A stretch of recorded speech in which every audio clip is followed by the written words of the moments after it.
Everybody wants direction, but nobody wants to speak. Everybody preaching strength, but everybody's weak. Everybody wants change, but nobody wants to move. Everybody wants to race, but nobody wants to lose. Everybody wants to go, but nobody wants to drive. Everybody wants to smile, but nobody wants to cry. Everybody wants to live, but nobody wants to die. And everybody's scared, yet nobody knows why. 1. Will there be no end to this? Because this ain't simulated pain, but they ain't breaking us. 2.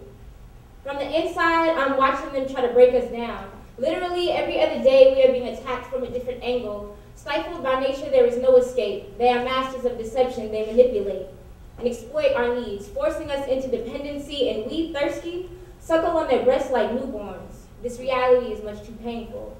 Forlorn figures similar to grade school children, we take whatever they offer, we function however they like, we believe whatever they tell us, and the only moves we make are those that have been pre-approved by them. Too afraid to leave the nest, we whisper. Huddled together in fear, we are cowards. Stamped by nature with rejection and struggle, every so often they allow a few of us to scurry from the field, off into the master's house, or off into the world, knowing full well most of us will always return, willingly committed to indentured servitude, an existence in meaningless contradictions. 3. The invisibility of my complexion baffles me still. How far back into your bloodline would you have to reach to find Africa, etched across the faces of your ancestors like atlases, with strength? And some sit and wonder how we built up so much resistance. We are standing on more than 2 centuries of slavery and decades of Jim Crow. Our foundation is made up of far too much history for them to break us. 4. We don't want to distrust the police necessarily, but they only give us reason.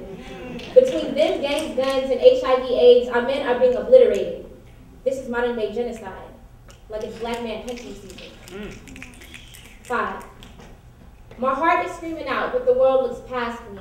I open my mouth, but I scream out in silence. 1 foot onto this campus, and the more I stand out, the more invisible I become. An existence of meaningless contradiction. Yet somehow I wouldn't trade it for the world. Smiles to mask the struggle, long days and sleepless nights to keep us humble, praying to God for a better arrangement in our futures. 30 stacks of years so that 30 years from now, we don't have to struggle. This is more than an education. This is the key to my ancestors' shackles. 6. Here I stand before you, bare, naked, wearing nothing but my skin, flaunting nothing but these words and the scars of my family's secrets, my own insecurities, my people's brokenness and fatal habits under my eyelids, beneath the thick crust of my fingernails and branded to the undersides of my ribcage. I carry them like tattoos, because this is where I wear my deepest secrets. 7. Yeah, they call them neighborhoods, but my neighbors don't speak. They wear smiles like deceit. Their sons pack Glocks under their mattresses where normal boys hide pornography. This isn't suburbia. Not very many pools in the hood. That would be too much of a luxury. And you know we can't afford the luxury of luxuries, but ironically you can find young men swimming. Lost in pools of their lives, of their blood, mixtures of their broken dreams, fatherless babies, and the tears of mourning families, a broken community. An existence of meaningless contradictions. They got us in a jar with no air holes, but we barely cry now. Young boys die every day. We've got to get through this somehow because young boys die every day. It's our jobs to get through. And they're getting younger and younger by the day, and Romney was preaching no gun control because this is an extermination. Built up on African blood, one nation damned to hell preaching blasphemous proclamations of manifested destinies and blessings from God.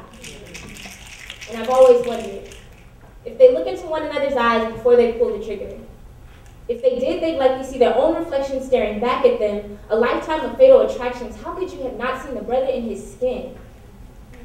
My hood has more suicide bombers than Al-Qaeda. Blood will be shed tonight. And although I wish it looked differently, gangsters personify loyalty. But what's living when you gotta be afraid to die? And is it really living when you're just trying to survive? It's a shame that nowadays, in order to be thought of, you have to be remembered. 8. Their minds are so crooked, only God can save them.